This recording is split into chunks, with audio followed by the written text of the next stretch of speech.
주셔서 언제나 왕 되신 우리 주 예수 그리스도 이름으로 기도드립니다. 아멘. 네, 오늘은 탐심을 버리라라는 제목으로 말씀을 전하고자 합니다.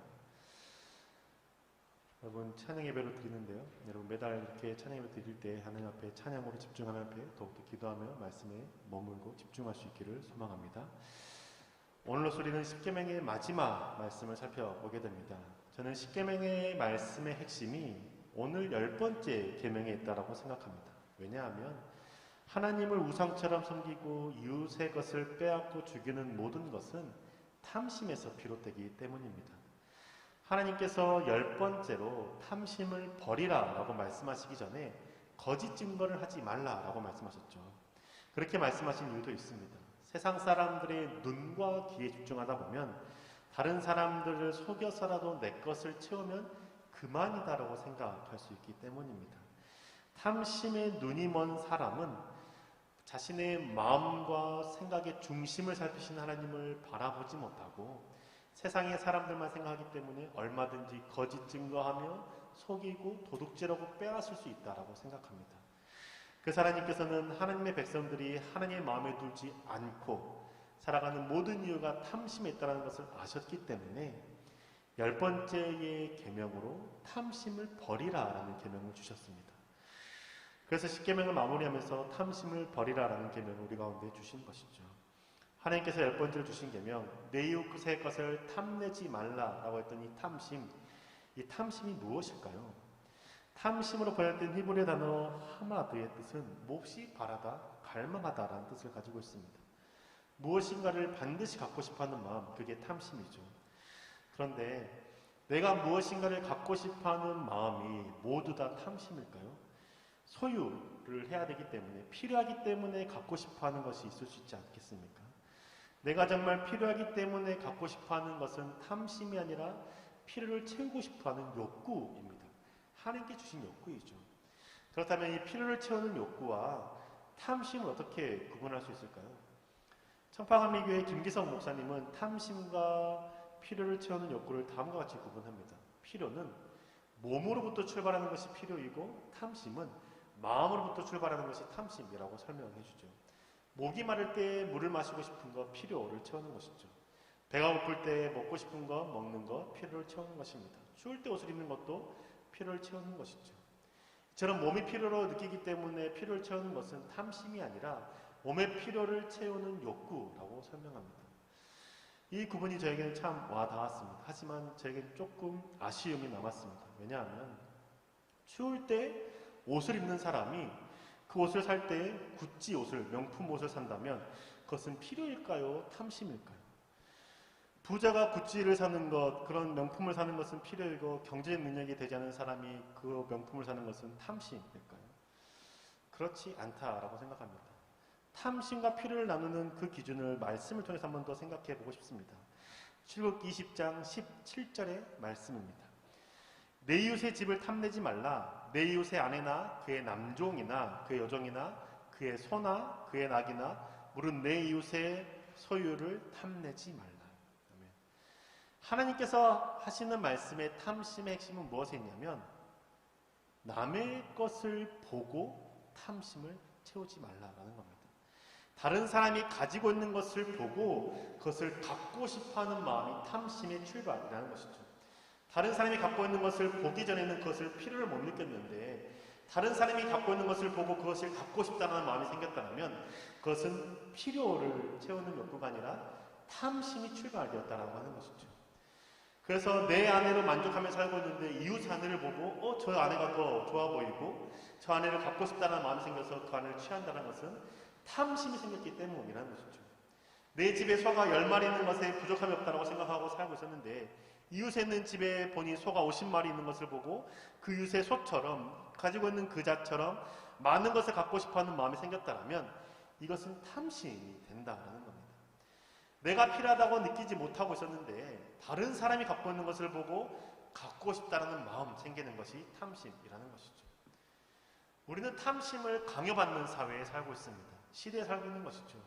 인터넷을 봐도 TV를 봐도 좋아 보이는 물건을 잡고 살아라는 광고의 홍수 속에 우리는 살고 있습니다. 살면서 필요하다고 생각하지 않았는데 광고를 보면서 사고 싶은 욕구가 올라오는 것이죠. 모델이 입는 옷, 하고 있는 액세서리, 드라마에 나오는 자동차나 집 물건들을 보고 갖고 싶어하는 마음이 생깁니다. 광고를 통해서 보거나 아니면 친구나 지인이 갖고 있는 것을 보고 그것이 갖고 싶다라는 마음이 생긴다면 이것이 바로 탐심의 출발점이 된다라는 것이죠.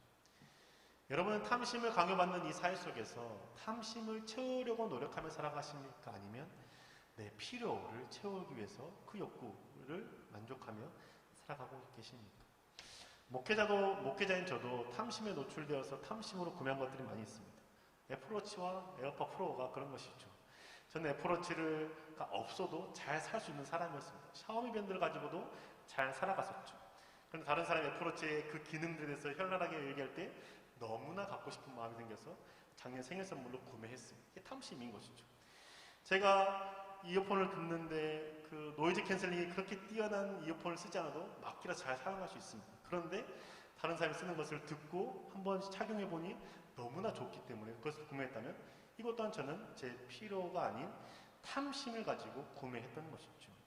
애플워치나 에어팟 프로를 갖고 있는 사람들이 다 탐심을 통해 구매했다는 것이 아니라 저처럼 그것을 필요를 느끼지 못하고 그냥 잘 살아가고 있었음에도 불구하고 다른 사람이 갖고 있는 것을 보고 그런 것들에 현혹되어서 산다면 그것은 필요를 채우는 것이 아니라 탐심에 이끌려서 구매하게 되는 것이죠. 여러분은 어떠신가요? 다른 사람과 상관없이 내게 필요한 것만을 구매하며 살아가고 계십니까? 아니면 다른 사람들의 말과 행동, 다른 사람들이 가지고 있는 것들을 보면서 그리고 대중매체의 그 영향을 보면서 SNS나 TV를 보면서 영향을 받아 내가 갖고 싶어하는 것들이 생기고 그 탐심을 채우며 살아가고 계십니까? 주식을 하는 분들이 많을 수 있는데 주식하는 마음이 어떤 마음에서 주식을 시작했습니까? 남들이 하기 때문에 하셨나요? 주식을 하지 않으면 돈을 벌 수 없다는 이야기 때문에 하셨나요? 누가 주식을 통해서 얼마를 벌었다는 그 소식에 혹해서 주식을 하셨나요? 그렇다면 다른 사람이 그 주식을 통해서 돈을 벌었다는 소식을 듣고 주식을 하기 시작했다면 이건 이미 탐심에 이끌려서 주식에 들어간 것이라고 생각할 수 있는 것이죠. 그렇다고 해서 주식을 하는 모든 사람이 다 탐심에 빠진 걸까요? 그렇지 않습니다. 주식을 구매하는 사람이 있어야 기업이 생산 능력을 늘리고 일자리를 창출할 수 있기 때문에 주식을 투자하는 것은 그렇게 나쁜 것은 아닙니다. 하지만 주식하는 사람들 중에서는 탐심에 빠지는 사람들도 있고 그 사람들이 많다는 것이 문제인 것이죠. 탐심은 다른 사람이 그것을 통해서 부를 누렸기 때문에 나도 그것을 통해서 부를 누릴 수 있다고 생각하고 빠져드는 것이 탐심입니다. 여러분이 내가 주식에 탐심에 빠졌는지 그렇지 않은지를 바로 측정해 볼 수 있는 것이 있습니다. 주말에도 주식 공부한다면서 가족들과 시간을 보내지 않고 주식에 빠져 있다면 여러분 탐심에 빠져 있다고 생각할 수 있습니다. 매일 아침마다 주식장을 열어보고 주식이 파랗고 빨간 것에 따라서 내 기분이 오르락내리락한다면 여러분 탐심에 빠져 있는 것이죠. 여유 자금이 아니라 생활 자금까지 거기에다가 쏟아 넣었다면 탐심에 사로잡힌 겁니다. 심지어 대출까지 받았다면 이거는 탐심이 아니라 중독됐다고 생각할 수 있는 것이죠. 저는 유튜브에서 주식에 관련돼서 어떤 분이 하신 그 강연을 듣고 참 마음에 와닿았습니다. 주식을 해서 돈을 벌어도 행복하지 않고 주식을 해서 돈을 잃으면 불행하다라고 말합니다. 왜냐하면 주식을 통해서 돈을 벌면 또다시 주식에 투자하고 주식만 들여다보기 때문에 행복하지 않다라는 것이죠. 주식만 들여다보면서 관계가 끊어지게 되고 내 모든 신경과 생각들이 주식에 오르고 내리는 것에만 집중되어 있기 때문에 돈을 벌어도 행복하지 않다라는 겁니다. 반대로 주식을 통해서 돈을 잃게 되면 만회하기 위해서 자꾸 돈을 쏟아붓게 되고 결국은 돈도 잃고 관계도 잃게 되기 때문에 불행하다라고 말하죠. 그래서 그분은 주식을 하지 않는 것을 권하고 주식을 해도 일정 비율에 따라서 자동으로 팔고 사는 기능을 활용하라고 말합니다. 주식뿐만 아니라 우리가 살아가면서 삶의 많은 자리에서 우리는 탐심을 쫓아 살아가고 있는지 않는지를 우리는 돌아봐야 하죠. 직장을 구할 때에도 누군가를 만나고 연애할 때에도 탐심에 이끌려 하지 않나를 생각해 봐야 합니다.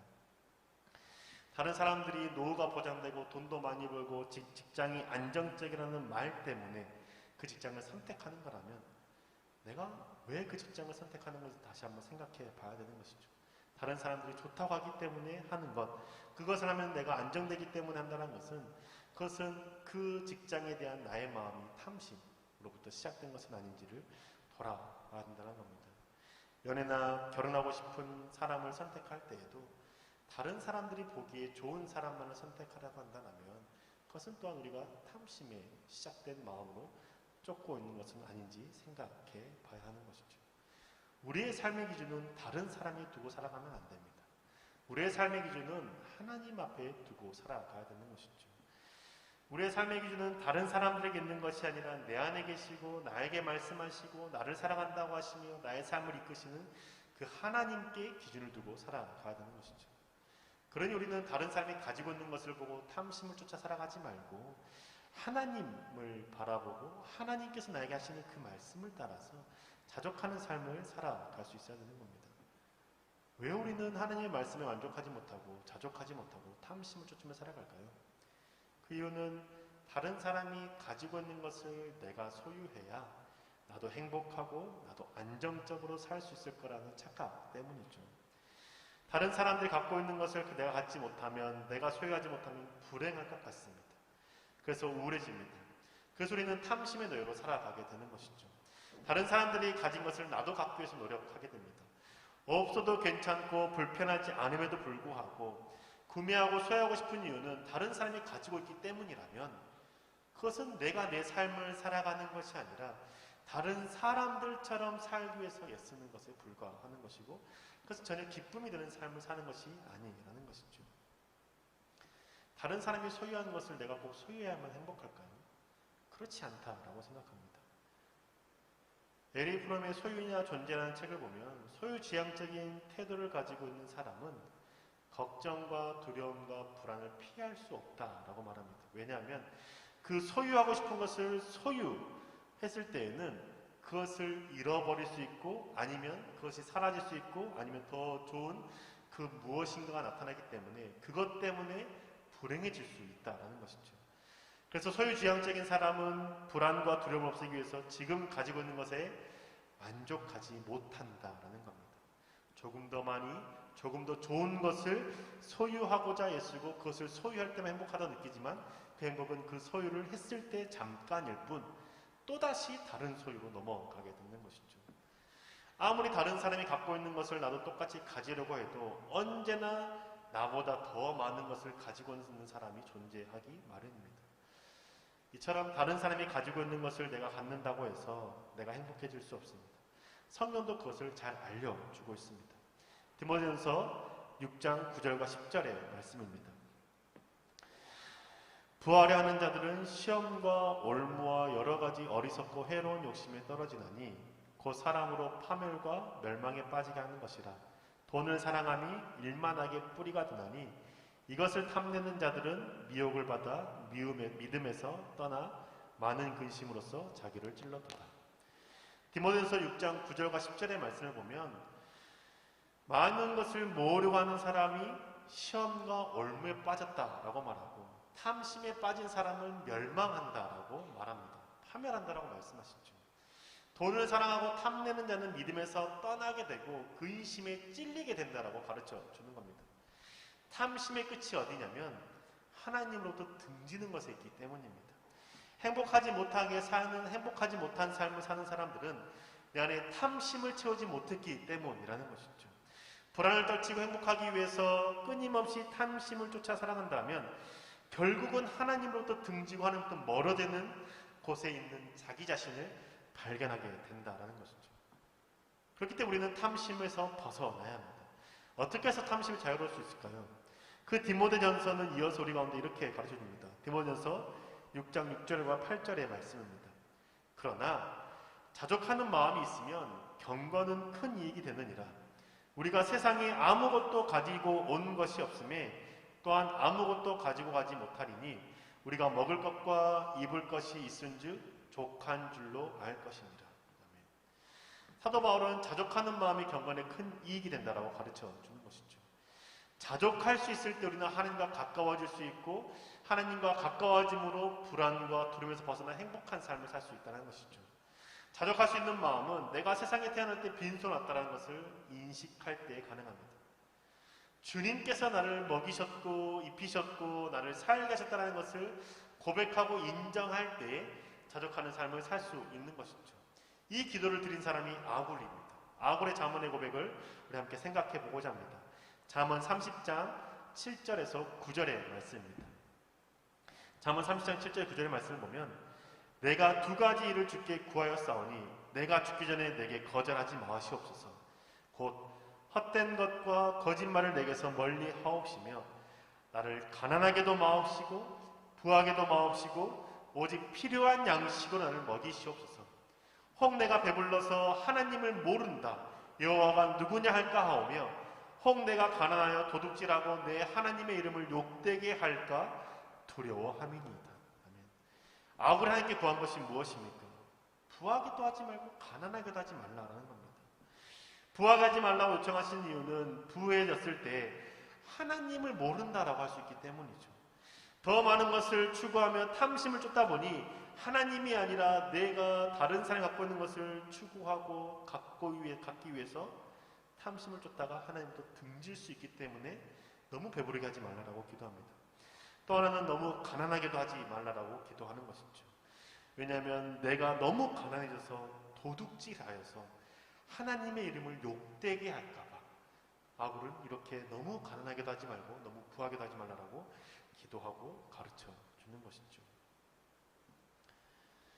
더 많은 것을 갖기 위해서 탐심을 추구하는 사람의 눈에는 하나님도 내 탐심을 채워주는 존재로밖에 인식되지 않습니다. 내게 없는 것에 초점을 맞추기 때문입니다. 내게 없는 것을 하나님께 더 구하고 달라고 구하고 요청합니다. 내게는 없지만 다른 사람들이 있는 것을 내게 달라고 간구하는 마음은 탐심부터 구하는 것을 우리는 기억해야 되는 것이죠. 그래서 우리가 하나님 앞에 그것을 구할 때 하나님께 우리의 입술에서 간구하고 기도하지만 하나님이 나에게 하시는 말씀은 듣지 못한다는 겁니다. 내 기도에 응답해달라고 요구하지만 하나님의 말씀에 순종하지 못하는 것이죠. 탐심에 빠진 사람의 눈에는 하나님의 존재가 보이지 않고 내가 채우고 싶어하는 그것이 이루어지는 것만 눈에 들어오기 때문입니다. 그래서 하나님께 순종하는 것보다는 하나님께서 내 기도에 응답하셔서 내 필요를 채워주는 것에만 초점이 맞춰지기 때문에 하나님을 또한 탐심을 채우는 도구로 인식하게 되는 것이죠. 탐심을 채우기 위해서 내가 하나님께 원하는 것을 구하는 것이 하나님을 우상처럼 대하는 것입니다. 탐심 때문에 다른 사람들처럼 나를 지원해주지 못하는 부모님을 공경하지 못하고 원망하게 되는 것이죠. 내가 가지지 못한 것을 자랑하는 마음을 가지고 살아가는 그 사람을 향해서 시기하고 미워하는 마음이 곧 그 사람을 살인하는 마음이라는 겁니다. 탐심 때문에 간음하고 도둑질하고 거짓 증거하는 것이죠. 이처럼 탐심 때문에 10계명의 첫 번째 계명부터 9번째 계명까지 다 어기게 되기 때문에 하나님께서는 마지막에 10계명을 갈무리하실 때 탐심을 버리라 라고 말씀하셨던 것이죠. 사랑하는 여러분, 주변 사람들이 가지고 있는 것을 나도 갖기 위해서 탐심 속에 호젓되지 말고 하나님의 말씀을 붙잡고 살아갑시다. 하나님께서 우리에게 무엇이라고 말씀하십니까? 내가 너와 함께 있고 너는 내 것이고 내가 너의 걸음을 인도하는 여호와 하나님이라고 말씀하지 않습니까? 나의 모든 필요를 채우시는 분이 하나님이시고 그 필요를 채우실 때 나의 필요를 아시는 분이 하나님이십니다. 나의 필요를 가장 잘 아시고 내게 가장 필요한 것이 무엇인지 아시는 하나님께서 때에 따라 나에게 채우시고 인도해 주시는 것이죠. 지금 내가 비록 다른 사람들처럼 살지 못한다고 해서 불안하지 맙시다. 나와 함께 하신 하나님, 내 안에 계신 하나님을 바라봅시다.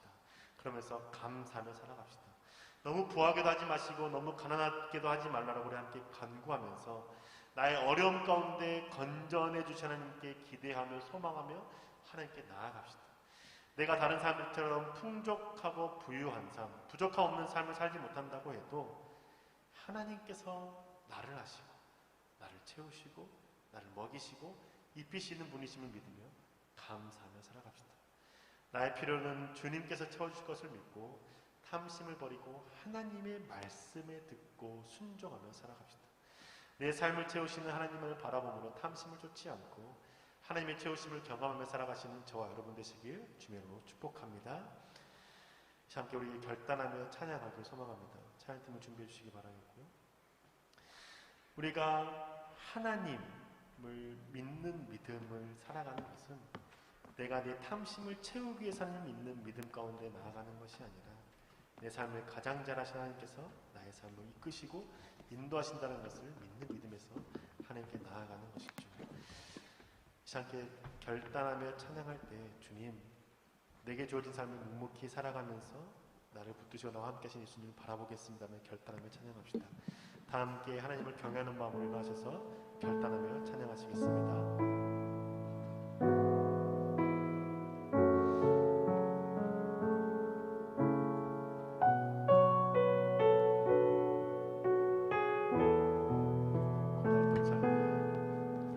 고달픈 삶의 눈에도 무너지고 사라질 것에 내 맘 두네. 헛되고 헛된 것들을 바라보며 그 은혜를 놓치며 살았네. 주어진 삶을 묵묵히 살아가며 날 붙드신 주 예수를 보내. 사망 가운데 놓여진 나의 삶을 날 건지신 그 이름 예수. 나의 한숨을 바꾸셨네. 주를 향한 노래로, 소망의 노래로 나의 눈물을 거두신 주 예수 이름 안에 살게 하소서.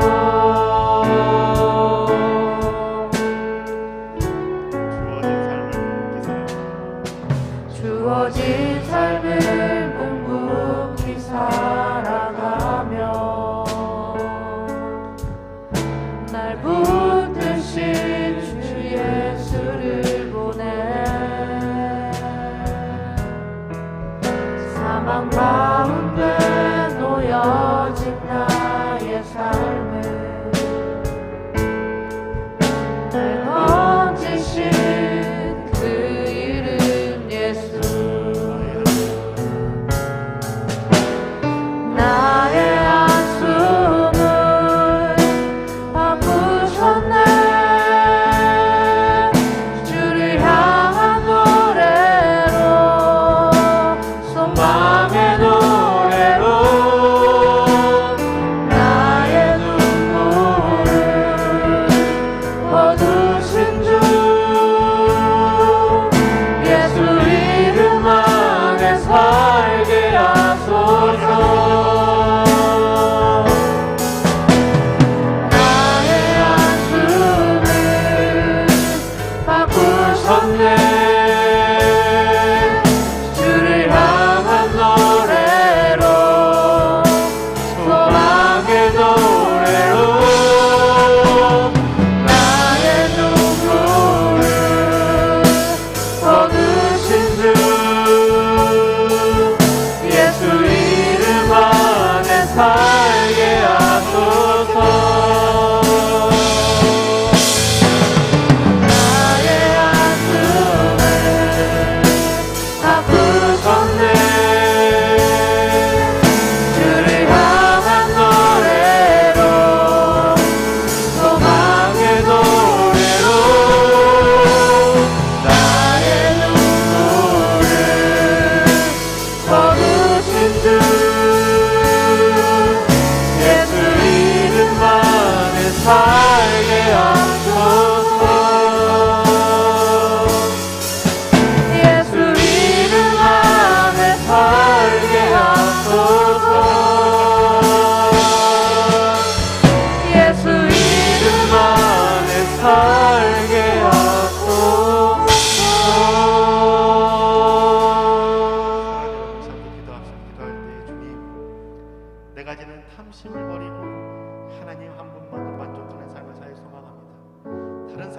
가지고 있는 것을 내가 가지고 있지 못한다고 해서 내가 불행한 것이 아니라 다른 사람이 가지지 못하는 것 예수 그리스도를 내가 가졌기 때문에 내게 나와 함께 하시기 때문에 내가 행복한 자이며 내 삶에 소망이 가득한 자이며 주변의 기쁨 안에 살아가신 자임을 고백하면서 주님 이제는 탐심을 버리겠습니다. 다른 사람들이 가지고 있는 것에 내 눈을 맞추는 것이 아니라 여호와 하나님께 내 눈을 맞추며 내 안에 계신 그 예수 그리스도께 눈을 맞추며 자족하며 살아가는 자들에게 소망한다라고 함께 시간 결단하며 함께 시간 기도하겠습니다.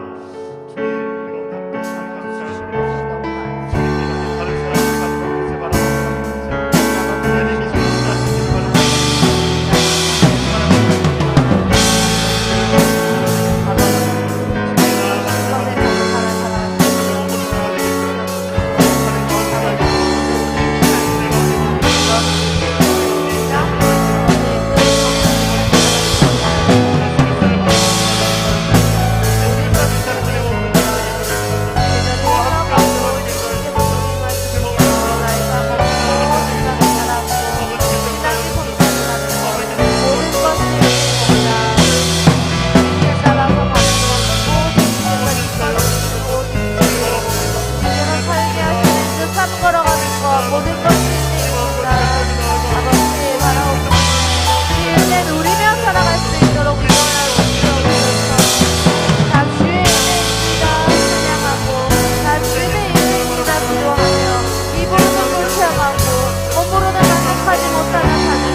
십계명을 배우면서 우리 가운데 가장 중요한 것이 탐심을 버리는 것임을 다시 한번 고백하게 됩니다.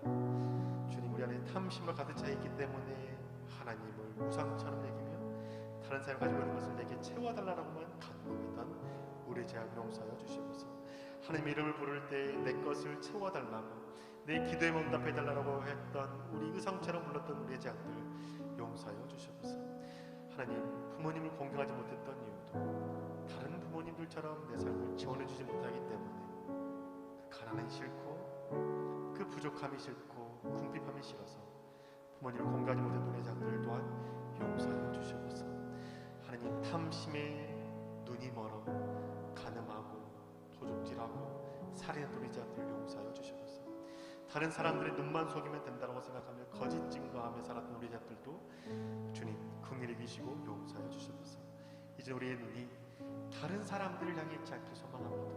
다른 사람들이 무엇을 가지고 있는지 저 사람이 얼마나 행복해 보이는지 우리의 눈을 맞추는 것이 아니라 나의 마음을 잘 아시고 나의 삶을 잘 아시며 나의 필요를 잘 아시는 하나님 우리 신을 맞추고 하나님이 계시기에 감사하며 자족하는 저희들 되게 인도하여 주시옵소서. 부족한 것에 눈을 맞추며 불행해하는 것이 아니라 하나님이 나와 함께 하시는 것에 눈을 맞추며 내 삶 가운데 역사하실 주의 그 역사하심을 기대하며 바라봄으로 기대하는 마음으로 감사하며 살아가시는 저희들 되게 인도하시옵소서. 나에게 채워주실 하나님께 자족하며 감사하는 믿음 허락하여 주시길 소망합니다. 그래서 우리 마음 가운데 탐심이 적용되는 이 세상 가운데에서 탐심을 버리고 오직 거룩과 경건함과 감사함으로 살아가는 저희들 되게 인도하여 주시옵소서. 먼저 우리 삶을 이끄시고 역사를 좀 싸우며 살아계신 우리 주 예수 그리스도 이름으로 기도드립니다. 다시 한번 기도하겠습니다. 지금은 우리 주 예수 그리스도의 그 크신 은혜와 하나님 아버지의 놀라우신 사랑과 성령님이 인도하시고 함께하시고 돌보시고 채우심이 자신의 탐심을 버리고 하나님께만 시선을 맞추고 하나님 한 분만으로 만족하며 살기로 결단하는 주 백성들 머리 위에 삶과 직장과 학업 위에 가정 위에 지금부터 영원토록 함께하시기를 간절히 축원하옵나이다.